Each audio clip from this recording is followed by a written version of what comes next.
अस्सलाम वालेकुम। Clinical psychology के इस चैनल के ऊपर आज हम बात करेंगे मूड डिसऑर्डर से रिलेटेड। ठीक है, ऐसे लोगों के बारे में हम बात करेंगे जिनको ऐसा फील होता है कि उनके जो मूड, यानी एक मूड को अगर आप एक बिल्कुल एक सिंपल एक जैसे एक टेलीविज़न की स्क्रीन है, ठीक है, बिल्कुल इस तरह से अगर आप लो, ठीक है, तो आपके मूड डिसऑर्डर के अंदर आपको लगता है कभी कभी कि आपके जो ये टीवी की एक स्क्रीन है, इसका जो रिमोट है, ठीक है, वो ख़राब हो चुका है। वो रिमोट कैसे ख़राब हुआ है कि या तो कोई रिमोट के ऊपर से एक ऐसा बटन जो है वो दब चुका है कि चैनल मुसलसल चेंज हो जा रहे हैं, आपके जो है कंट्रोल में है ही नहीं, या उस चैनल प्रेस हो ही नहीं रहा है, एक ही जैसी स्टेट है, वो चेंज हो ही नहीं रही है। ठीक है, यानी कि दोनों तरह की जो सिचुएशन है उसमें बैलेंस जो है वो लॉस हो चुका है। ठीक है, बैलेंस जो है अब आपके कंट्रोल में नहीं रहा है। ठीक है, या तो बहुत ज़्यादा हाई वॉल्यूम हो चुका है आपके मूड का, ठीक है, बिल्कुल लो वॉल्यूम चल रहा है, दोनों आपके कंट्रोल में जो है वो नहीं है। ठीक है,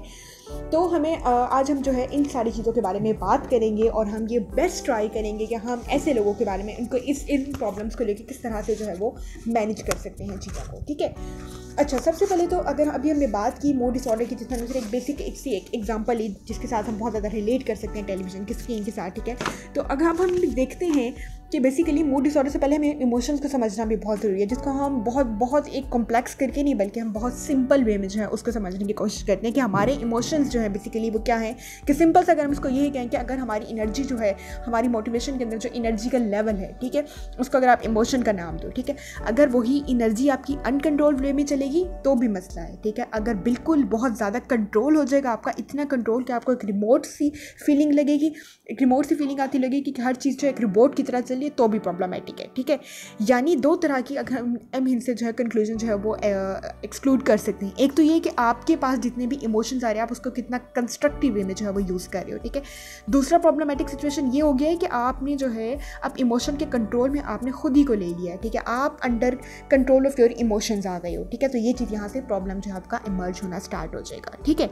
अच्छा जी, अब हम क्लिनिकल साइकोलॉजी की अगर हम प्योरली लैंग्वेज में बात करें तो मूड डिसऑर्डर के अंदर जो है काफ़ी सारे जो है कुछ जो है डिसऑर्डर्स आते हैं। ठीक है, जिसमें सबसे पहले हम देखेंगे बाईपोलर और रिलेटेड डिसऑर्डर। ठीक है, नेम से पता चल रहा है बाईपोलर यानी मूड आपका दो पोल्स के ऊपर जो है वो स्टैंड कर रहा है। ठीक है, बहुत ज़्यादा हाई है, ये बहुत ज़्यादा लो है। ठीक है, इतना चेंज आ गया है आपकी सीवियर किस्म का, इंटेंस किस्म का जो है आपके मूड के अंदर, आपकी थिंकिंग पैटर्न के अंदर, आपके सोचने के जो अंदाज है उसके अंदर चेंज आ चुका है। ठीक है, और उसका जो रिफ्लेक्शन है आपके बिहेवियर में हो रहा है कि आपका बिहेवियर भी अब उसके रिजल्ट में जो है वो कंट्रोल में नहीं है, बहुत ज़्यादा कभी हाई जा रहा है, कभी बहुत ज़्यादा लो जा रहा है। ठीक है, बाईपोलर की अगर हम बात करें तो उसके अंदर 3 तरह की जो है एपिसोड्स चल रही होती हैं। ठीक है, मेनिया, हाइपोमेनिया और मेजर डिप्रेसिव डिसऑर्डर। अच्छा, अब हम वन बाय वन जो है उनको बहुत डिटेल से जो है वो हमने उनको देखना होगा। ठीक है, कि बेसिकली क्या हो रहा है। ठीक है, बाईपोलर के अंदर आज स्पेसिफिकली जो हम बात करेंगे, मैं आपको बताती चलूँ, उसमें हम बात करेंगे सिर्फ 2 या 3 डिसऑर्डर की मेनली। ठीक है, bipolar 1 disorder and bipolar 2 disorder. ठीक है, अब बेसिकली ये है क्या, इसको हम डिटेल से देखते हैं। बाईपोलर 1 को अगर हम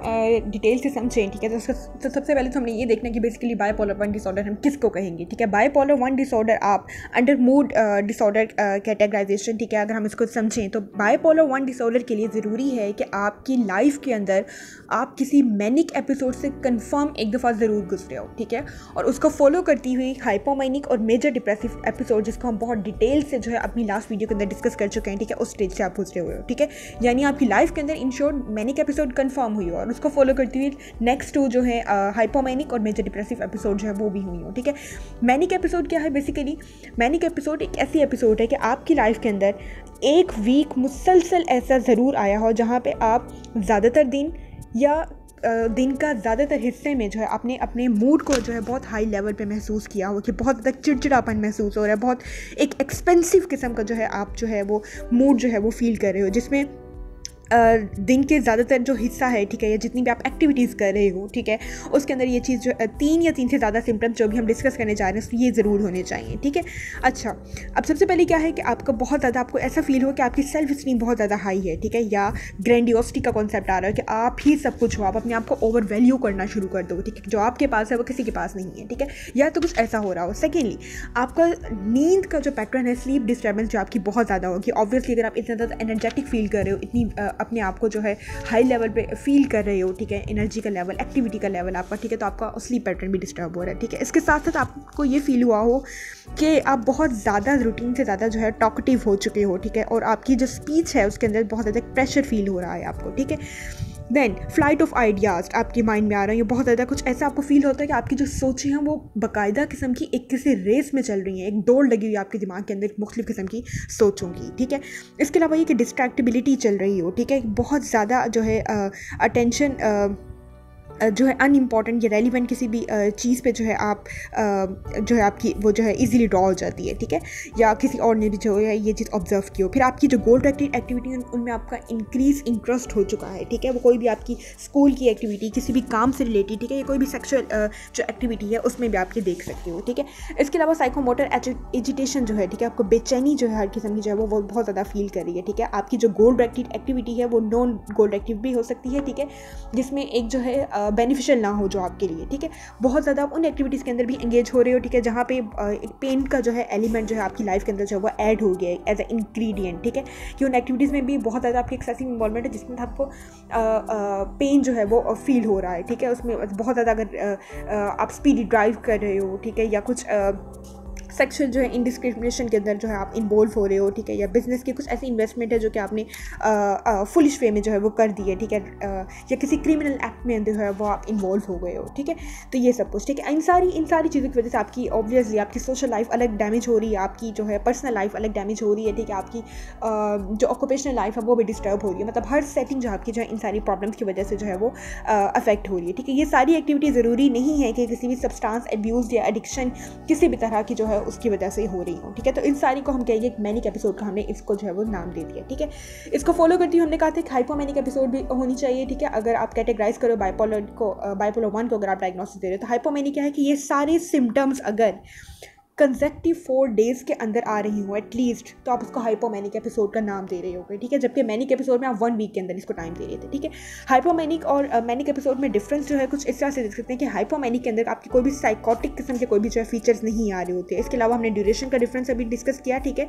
अच्छा, हाइपोमैनिक के अंदर एक चीज़ ये होती है कि आपका जो है आपका जो ये जो सारी फीलिंग्स को लेकर जो आपकी यहाँ पे हॉस्पिटलाइजेशन जो है वो थोड़ी सी नेसेसरी हो जाती है, ठीक है। थोड़ा सा क्योंकि सिम्टम्स जो होते हैं 4 डेज़ कंसेक्टिव के अंदर ये सारे सिम्टम आएंगे तो ऑब्वियसली वो थोड़ा ज़्यादा सीवियर हो जाएगा, ठीक है। तो इधर जो है थोड़ा सा इंटेंसिटी जो है आपकी यहाँ पे ज़्यादा हुई होती है, ठीक है। उसके बाद मेजर डिप्रेसिव एपिसोड जिसको हमने बहुत डिटेल से अपनी लास्ट वीडियो में डिस्कस कर लिया था कि इसके 2 की फीचर ज़रूर हमने देखने के, एक इंटेंस सैडनेस और लॉस ऑफ इंटरेस्ट हो रहा है आपकी हर एक्टिविटी के अंदर। और इसका ड्यूरेशन अगर हम देखें तो हम 2 वीक्स का ड्यूरेशन देख सकते हैं इसका, ठीक है, कंसेक्टिव 2 वीक्स जो है। और इसके अलावा इसके बाकी सिम्टम्स जो हैं मैंने देखा था वेट लॉस भी हो सकता है, वेट गेन भी हो सकता है, स्लीप पैटर्न बहुत डिस्टर्ब भी हो सकता है, या बहुत ज़्यादा जो है स्लीप का आना भी जो है ये भी प्रॉब्लमेटिक है, ठीक है। बहुत ज़्यादा लॉस ऑफ एनर्जी फील हो रही है और फटीग किस्म की फीलिंग जो है आपको आ रही हो, ठीक है। सुसाइडल आइडिएशन भी आ रही होंगी इसमें, ठीक है। इसके साथ साथ वर्थलेसनेस की फीलिंग या गिल्ट की सेंस जो है, क्रिटिसिज्म जो है ये भी हम जो है वो देख सकते हैं, ठीक है। तो अभी तक हमने बेसिकली जो है बाइपोलर 1 का जो क्राइटेरिया डिस्कस किया जिसमें एक मैनिक एपिसोड कंफर्म होनी चाहिए और उसको फॉलो करती हुई जो है बाकी दोनों एपिसोड्स भी होनी चाहिए, ठीक है। अब हम बात करेंगे बाइपोलर 2 की, ठीक है। बाइपोलर 2 के लिए क्राइटेरिया ये है कि आपकी लाइफ के अंदर कभी भी आपके मैनिक एपिसोड जो है वो डायग्नोस ना हुई हो, बल्कि उसकी जगह हाइपोमैनिक और मेजर डिप्रेसिव एपिसोड जो है वो ज़्यादा हुई होनी चाहिए, ठीक है। और इसमें भी मेजर डिप्रेसिव का जो एपिसोड का जो है टाइम पीरियड उसके जो फीचर्स हैं वो ज़्यादा हुए हों, ठीक है। तो अब बेसिकली अगर हम इसको थोड़ा सा अगर हम इसको लिस्ट डाउन कर लें, थोड़ा सा हम इसका डिफरेंस थोड़ा सा हाईलाइट कर लें कि बाइपोलर 1 जो है और बाइपोलर 2 क्या है, ठीक है। तो बाइपोलर 1 में आपके मैनिक और मिक्स किस्म के जो है फीचर्स आ रहे होते हैं, मतलब मैनिक एपिसोड भी और उसको फॉलो करती है नेक्स्ट 2 एपिसोड भी, जबकि बाइपोलर 2 में मैनिक एपिसोड बिल्कुल भी नहीं होगी और बाकी दोनों एपिसोड होंगी जिसमें ज़्यादा कंटेंट डिप्रेसिव का होगा। इसके अलावा बाइपोलर 1 में जो है जो क्लाइंट है आपका जो भी इनफैक्ट जो पर्सन है एक नॉर्मल पर्सन भी है, ठीक है, अगर उसको ये फील हो रहा है, ठीक है, तो एज अ क्लाइंट जो उसको जो है उसके जो गोल डायरेक्टेड एक्टिविटी होगी, ठीक है,